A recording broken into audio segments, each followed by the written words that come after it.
Assalamualaikum warahmatullahi wabarakatuh.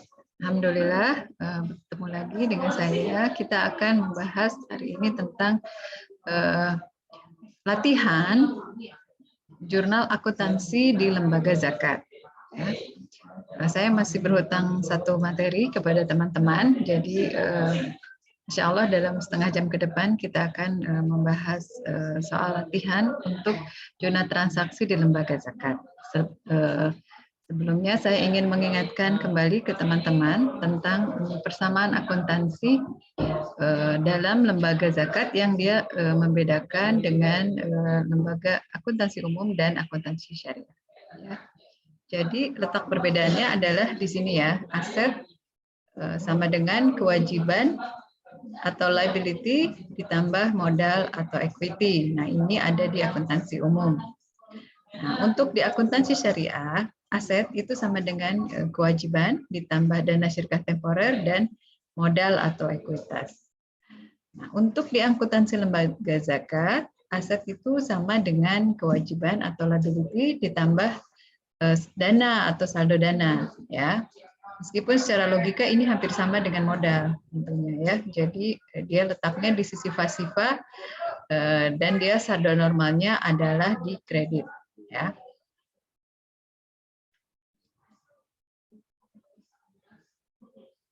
Nah, selanjutnya kita uraikan dulu apa saja akun-akun yang termasuk dalam aset ya.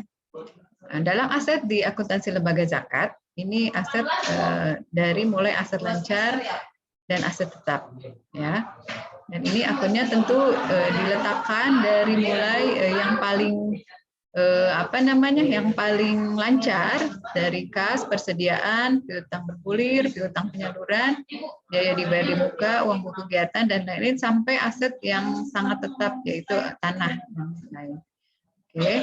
Nah, aset ini sama dengan jadi aset ini dibiayai oleh sebelah sini ya, sisi pasifannya gitu ya. Jadi itu logika yang harus kita pegang bahwa aset ini adalah berasal dari kewajiban dan saldo dana. Maka dia itu tidak boleh salah, harus sama. Maka si aset ini harus sama dengan kewajiban ditambah saldo dana, ya. Ini persamaan ya. Nah, saldo dana sendiri ini dipengaruhi oleh penerimaan dan penyaluran zakat, ya. Jadi saldo dana ini bertambah bila penerimaan bertambah dan dia akan berkurang bila penyaluran bertambah, ya. Sehingga ilustrasinya seperti ini, teman-teman. Nah, ya, jadi ini aktiva dan pasifa dalam akuntansi umum, ya. Namun logikanya kan ini aktiva ini yang biru ini, blok ini ya, teman-teman bayangkan ini berasal atau didanai dari blok kanan ini ya. B ditambah C sama dengan A ya, atau A sama dengan B ditambah C ya. C-nya sendiri ini adalah terdiri dari dua komponen, itu bisa pendapatan atau biaya ya. Pendapatan itu kalau di akuntansi zakat dia itu sama dengan penerimaan, ya. Kemudian dalam akuntansi biaya, dalam akuntansi zakat biaya itu sama dengan penyaluran, gitu, ya. Jadi yang mempengaruhi C ini adalah D dan E. Ya, C itu bertambah bila D bertambah dan berkurang bila E bertambah, gitu, ya. Jadi ini komponen pengurangnya E, komponen penambahnya D, seperti itu, ya. Jadi balik lagi tadi agar bisa balance maka A itu harus sama dengan B ditambah C ya. Atau bila komponennya hanya mempengaruhi A maka di di akun A misalnya gini, di aktiva ini ada perubahan nih, kas berkurang. Kas berkurang, tapi kas berkurangnya kemana? Dibelikan ke persediaan. Di A juga gitu ya. Jadi di sisi A-nya dia di kas bertambah, di persediaan di kas berkurang, persediaan bertambah, maka itu tidak masalah. Jadi tidak usah mempengaruhi sisi kanan, gitu ya, karena dia sudah balance di sisi kiri. Artinya ada satu yang bertambah dan berkurang dalam jumlah yang sama, itu ya teman-teman ya. Jadi itu adalah logika dalam akuntansi yang harus teman-teman selalu ingat, ya, agar nanti jurnal transaksi kita itu balance gitu ya, dan pencatatannya itu benar. Ya, oke. Selanjutnya, nah bagaimana cara menentukan debit kreditnya? Nah, untuk akun-akun aset, maka dia saldo normalnya itu di debit ya. Jadi dia akan di debit itu bertambah dan di kredit itu dia berkurang. Nah, untuk utang dan modal ya atau liabilities dan saldo dana, dia bertambah bila di kredit. Semuanya ya, ini karena di sisi kanan ya. Nah, sisi kanan ini kan dia pasifa. Artinya saldo normalnya itu di kredit gitu ya. Nah, makanya dia bila di debit dia berkurang. Nah, sementara yang berlawanan apa? Yang berlawanan itu beban, karena tadi tuh komponen beban tuh ada di sini di bagian C ya. Komponen beban itu dia akan mengurangi dari saldo dana ya, sementara yang E ya, sorry. Yang E dia akan mengurangi komponen saldo dana, sementara D dia akan menambah karena sama-sama dia di kredit, sama-sama di kredit. Gitu ya. Oke. Itu yang kita pegang. Selanjutnya, teman-teman, nah kita beralih ke sini, ke jurnal transaksi Las Nurul Falah. Kita langsung praktek, karena ini untuk untuk agar teman-teman itu terlatih dalam jurnal transaksi. Oke. Jadi ini ada contoh soalnya seperti ini, teman-teman. Bapak Rusdi menyerahkan dana zakat sebesar uang tunai 5 juta dalam bentuk emas senilai 10 juta. Jadi ceritanya untuk Las Nurul Falah, suatu saat di tanggal tertentu ada yang menyerahkan dana zakat ya sebesar 5 juta dan dalam bentuk emas senilai 10 juta ya. Nah, kemudian Bapak Rusdi juga menyerahkan infak senilai 500.000 ya. Nah, ini diserahkan pada Amil. Nah, sekarang pertanyaannya nomor 1 adalah bagaimana mencatat jurnal akuntansi untuk dana zakatnya ya. Jadi teman-teman ini sebetulnya mudah ya, asal tadi logika akuntansinya dipegang. Ingat-ingat lagi kalau misalnya ada yang menyerahkan dana gitu ya, berarti kan kita kebayang tuh kas kita akan bertambah ya. Sebesar apa? Sebesar 5 juta gitu ya. Nah, ada juga dalam bentuk emas sebesar 10 juta karena untuk zakat kan bebas ya. Zakat infak sedekah itu bebas, mau dalam bentuk apapun boleh gitu. Bukan dalam bentuk apapun ya, dalam bentuk yang valuable gitu, yang bisa dinilai ya, misalnya beras, emas gitu kan, itu boleh ya. Harta yang dizakatkan atau binatang ternak misalnya. Itu yang diperbolehkan gitu ya. Nah, sehingga bagaimana cara pencatatannya? Tentu kita mencatat dulu ini sebagai penambahan di sisi aset aktiva ya, yaitu dalam bentuk kas dan aset non kas dalam bentuk emas gitu ya. Udah kebayang ya di sini kan? Coba kita lihat ilustrasinya. Nah, yang pertama di sini nih kas dan kemudian ada aset non kas ya. Nah, kemudian tentunya kita harus membalance dengan di sisi kanannya gitu ya.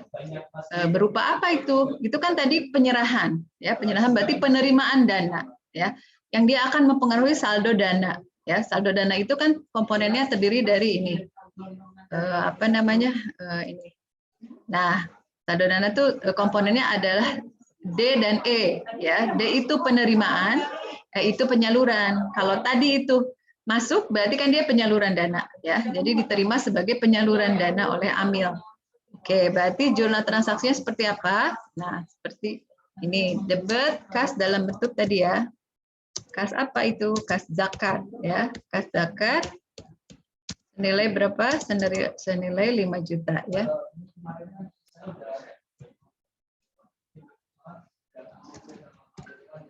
Nah, kemudian ada juga sama-sama penerimaan kan ya, kita kreditnya itu penerimaan zakat ya. Penerimaan dana zakat. Oke, satu lagi apa yang kita debit? Satu lagi adalah aset non tunai, yakni emas ya. Di sini sudah tertera nilainya, jadi kita tidak usah mengalihkan lagi berapa gram dengan harga per gramnya, tapi sudah langsung dibilang di sini bahwa ini nilainya 10 juta. ya. Nah, sehingga penerimaan dana zakatnya itu berapa, teman-teman? Ini jadinya 15 juta. Oke. Nah, bagaimana pencatatan jurnal akuntansi untuk dana infaknya? Nah, ini apa namanya? Tadi dalam soal itu dibilang bahwa Pak Rusdi juga menyerahkan infak, gitu ya. Nah, teman-teman, kalau kas zakat dan infak itu di lembaga zakat dipisahkan, ya. Karena apa? Karena memang dana zakat itu tidak boleh salah dalam penyaluran, ya. Karena itu harus masuk ke apa namanya, ke 8 asnaf untuk dana zakat. Oke. Nah, jadi untuk pencatatan jurnal akuntansi untuk dana infaknya, dia kita pisahkan di kas infak. Kas infak, ya. Tadi sebesar 500.000.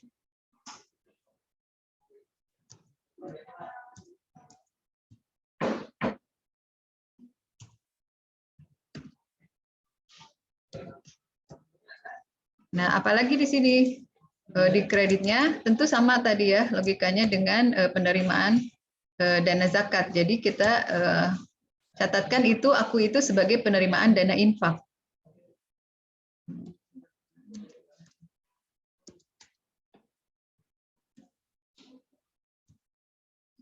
Nilainya juga sama 500.000. Nah, demikian ya teman-teman. Jadi itu sudah memenuhi apa namanya persamaan akuntansi tadi. Kita menambah infak di kas infak, kemudian di sini dia menambah saldo dana di akun ini, di akun penerimaan ya, di D ini penerimaan dana infak ya. Oke, lanjut ya. Nah, bila Las Nurul Falah mengambil kebijakan 10% dari dana zakat adalah dana amil, bagaimana pencatatan dana amilnya ya. Jadi sebagaimana kita sudah pelajari di PSAK 109 bahwa amil itu berhak atas 1/8 dari dana zakat ya. Itu adalah aturan umumnya. Kecuali memang dinyatakan lain oleh si muzaki. Ya. Kalau misalnya tidak dinyatakan, berarti maksimal yang boleh diambil-ambil ada 12,5%. Ya. Nah, bila kebijakan Nurul Falah itu di bawah 12,5%, maka itu boleh. Ya. Maka di sini Las Nurul Falah mengambil kebijakan 10% dari apa namanya dana zakat sebagai dana operasional amil, gitu ya. Nah, ini diperbolehkan tentunya. Nah, berarti kita akan mengambil 10% dari penerimaan dana zakat tadi. Dari sini ya, dari 15 juta. Nah, 10% dari 15 juta adalah 1,5 juta. Ya. Nah, tentunya apa yang kita debit pertama itu adalah kita akan mengurangkan dan apa namanya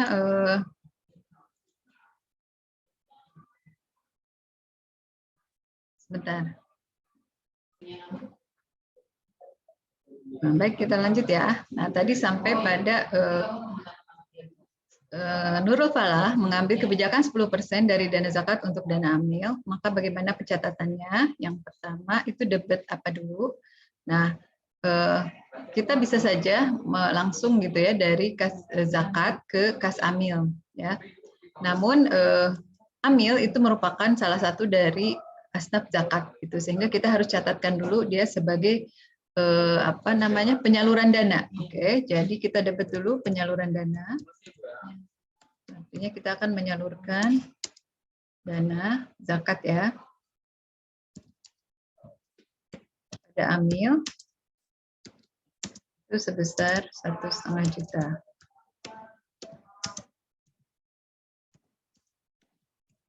Nah, kemudian dari mana dananya? Kita akan mengkredit kas sebesar jumlah yang sama ya, kas zakat sebesar 1,5 juta juga. Nah, kemudian baru dari sini kita bisa mendebit kas amil sebesar 1,5 juta. Nah, dari mana kita mendebit kas amil? Tentu dari penyaluran dana zakat tadi ya. yang ini penyaluran dana zakat untuk amil, itu kita kontrabalik atau kita apa namanya dari debit tadi jadi kredit, jadi ini dianggap sudah disalurkan. Oke.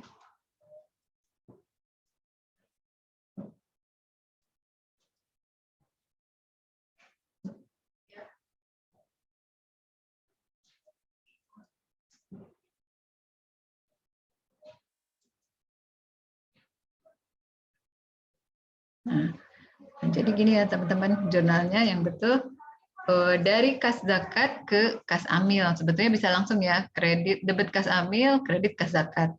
Nah, namun kita harus juga mencatatkan ini sebagai penyaluran dana zakat karena amil itu merupakan salah satu dari asnaf zakat, 8 asnaf zakat. Oke.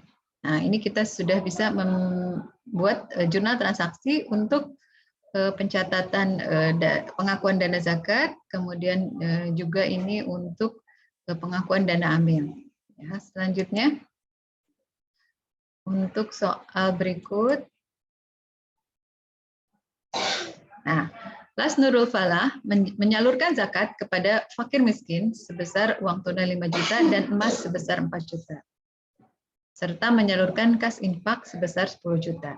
Nah, bagaimana pencatatan untuk pengakuan penyaluran dana zakatnya? Ya, baik teman-teman, kalau misalnya Las menyalurkan zakat kepada fakir miskin, maka kita harus mencatat mengaku itu sebagai penyaluran dana zakat ya. Punya penyaluran dana zakat. Nah, harus ditulis juga keterangannya kemana. Sini misalnya fakir miskin ya. Nah, ini tuh untuk mencatat bahwa penyaluran dana zakat itu sudah tepat gitu ya. Jadi di sini boleh untuk mualaf maka harus ditulis penyaluran dana zakat untuk mualaf dan seterusnya ya. Nah, kreditnya apa? Nah, ini karena yang dikurangi adalah kasnya sebesar 5 juta dan emas sebesar 4 juta, maka kita akan mengkredit kas zakat sebesar 4 juta ya. Dan aset non tunai berupa emas sebesar 4 juta.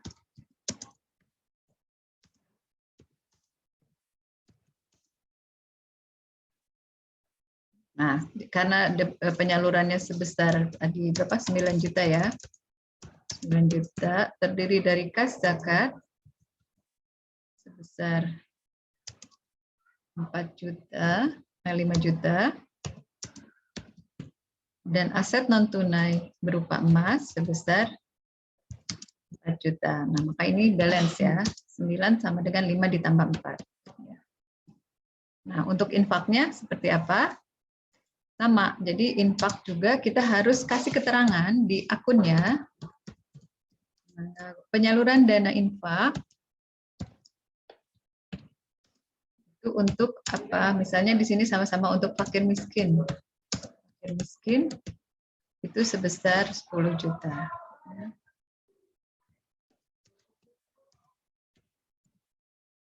Yang dikredit adalah kas infak, gitu ya. Jadi jelas penyaluran dananya untuk penyaluran dananya dana infak dan kasnya juga yang dikredit kas infak.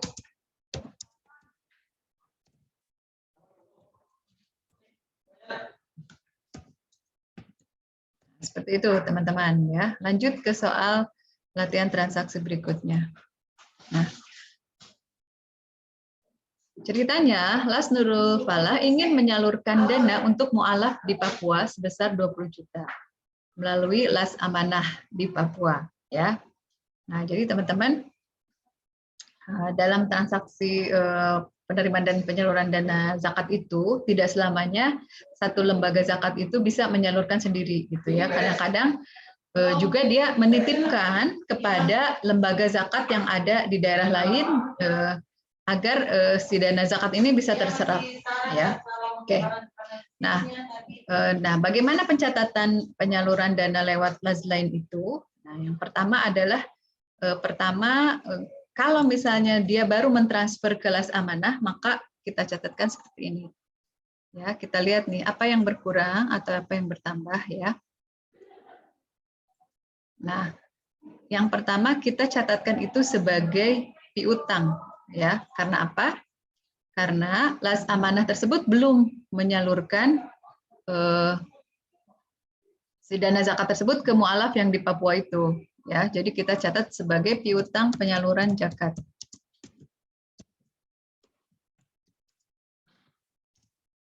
Ini sebesar, jadi piutang penyaluran zakat las amanah.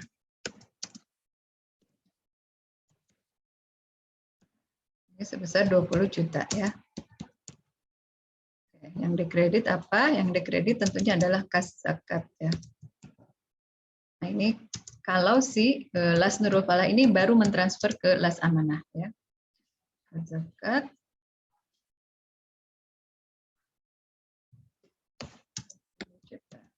Oke. Nah, misalnya ada keterangan bahwa pada tanggal 20 Oktober las amanah di Papua itu sudah menyalurkan, ya, dana tersebut untuk dana mualaf, ya, sebesar 20 juta. Maka yang didapat apa? Yang didapat adalah yang pertama adalah penyaluran dana zakat, ya, penyaluran zakat untuk apa? Untuk mualaf, harus dikasih keterangan, ya, mualaf Papua misalnya gitu, ya, sebesar 20 juta. Nah, yang dikredit adalah piutang tadi. Jadi piutang tadi sudah di apa namanya, di kredit balik gitu, ya, sehingga sudah hilang nih piutang penyaluran zakat las amanah.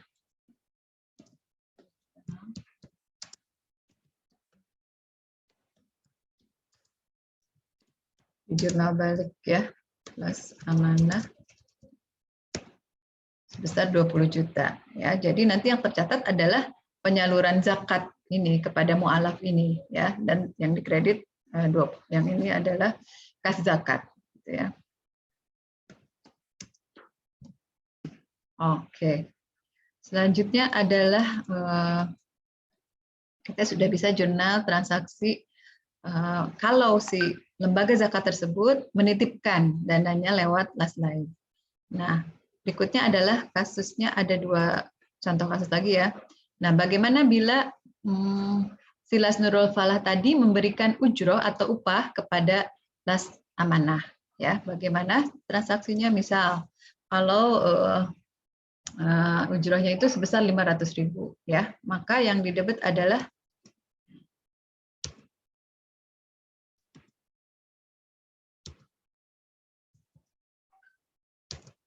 biaya ujroh, ya, atau biaya beban ujroh, biaya ujroh untuk las amanah.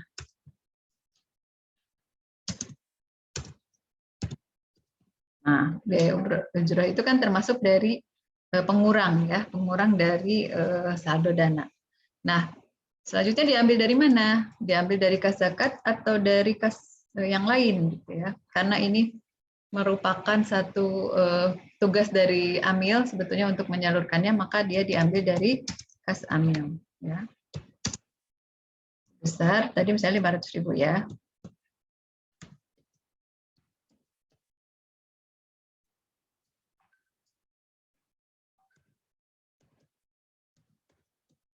Oke. Berikutnya ada dua tipikal soal untuk jurnal transaksi yang wajib teman-teman ketahui. Ini adalah tentang aset kelolaan, ya.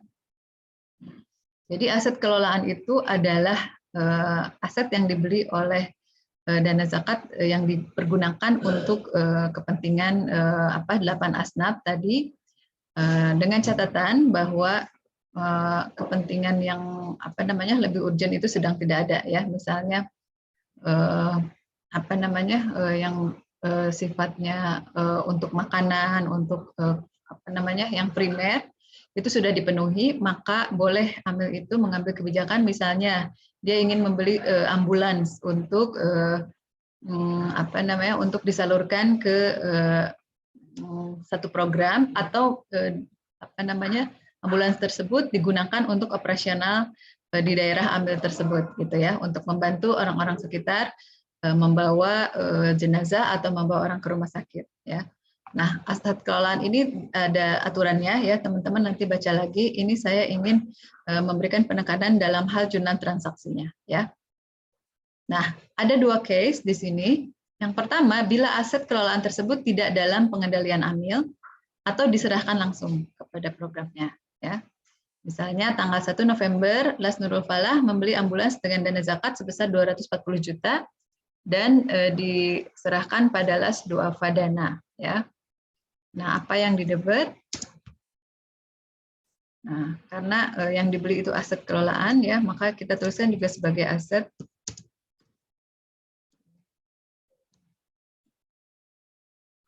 ini pada saat pencatatan awal ya. Jadi pada saat pembelian kita catatkan dia sebagai aset ya, aset kelolaan mobil ambulan.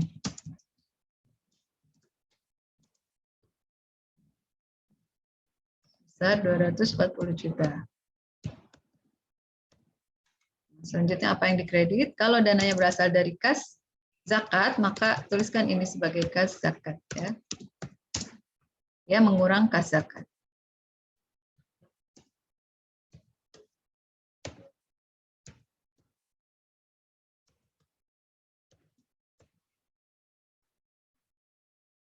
Nah, pada saat penyerahan kepada Las Duafa Dana ini, maka kita keluarkan ini dari aset kelolaan, tentunya ke penyaluran ya.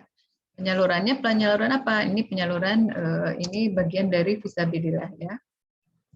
Jadi kita tulis aset kelolaan penyaluran, debit penyaluran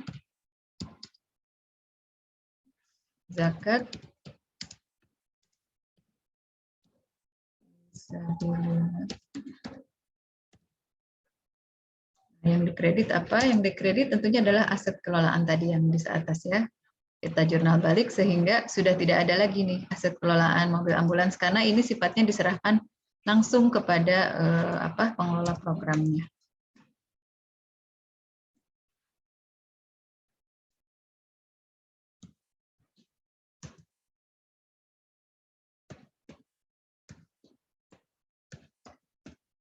Seperti itu ya untuk pencatatan aset kelolaan yang aset tersebut tidak dalam pengendalian AMIL atau diserahkan langsung. Nah, satu case lagi, bila aset kelolaan tersebut masih dalam pengendalian AMIL, nah bagaimana pencatatannya? Ya. Nah, jadi pada saat pembelian mobil ambulans kita catatkan hal yang sama ya. Seperti ini, aset kelolaan mobil ambulans 240 juta dan kreditnya adalah kas zakat.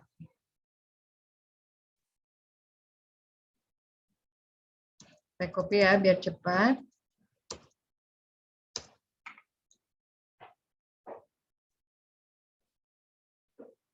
Nah, seperti ini.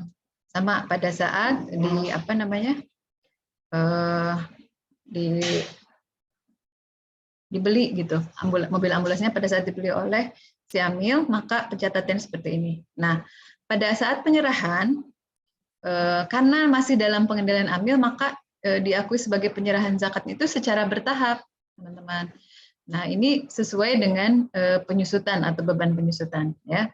Misalnya penyusutan tahun 2019 ini ada 12 juta ya. Maka pada tanggal 31 Desember ini diakui sebagai penyerahan zakat dalam bentuk bertahap sebagai akumulasi biaya penyusutan ya. Jadi debitnya adalah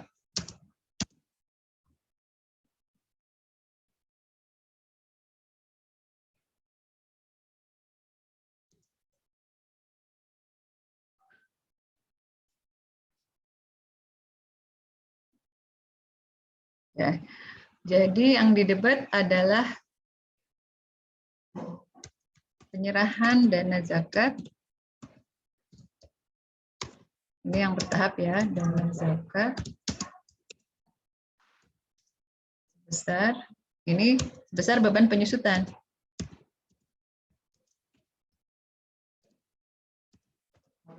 Tadi ya, 15 juta. Nah, apa yang dikredit? Dikreditnya tentu ini, aset kelolaan mobil ambulans.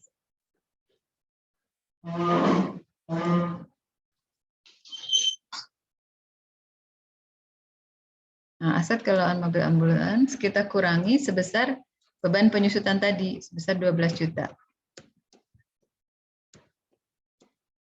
Ya. Nah, jadi pada akhir periode nanti terlihat aset kelolaan mobil ambulansnya sudah dikurangi dengan biaya beban penyusutan. Ya, jadi nanti nilainya ini berkurang setiap tahun. Dikurang 12 juta, 12 juta, dan seterusnya. Seperti itu. Baik, teman-teman, mungkin itu saja yang perlu teman-teman ketahui tentang transaksi di lembaga zakat, yakni tentang bagaimana kita melakukan pencatatan jurnal transaksi untuk penerimaan zakat dan penerimaan infak, kemudian bagaimana kita mencatatkan penyaluran zakat dan infak, kemudian bagaimana kita mencatatkan apabila penyaluran tersebut itu lewat las lain. Nah, kemudian bagaimana kalau kita mencatatkannya itu sebagai ujroh ya atau upah kepada las lain, itu bagaimana pencatatannya. Dan yang terakhir adalah pencatatan aset kelolaan. Ada 2 case di sini. Yang pertama, aset kelolaannya itu dalam pengendalian AMIL atau tidak dalam pengendalian AMIL dan diserahkan langsung kepada program yang bersangkutan. Nah, atau dalam pengendalian AMIL, ya itu berbeda pencatatannya karena nanti melibatkan beban penyusutan di situ. Baik, semoga bisa dimengerti dan menjadi ilmu yang bermanfaat. Kita tutup dengan membaca hamdalah dan doa penutup majelis. Alhamdulillah, subhanakallahumma bihamdik, asyhadu an la ilaha illa anta, astaghfiruka wa atubu ilaik. Assalamualaikum.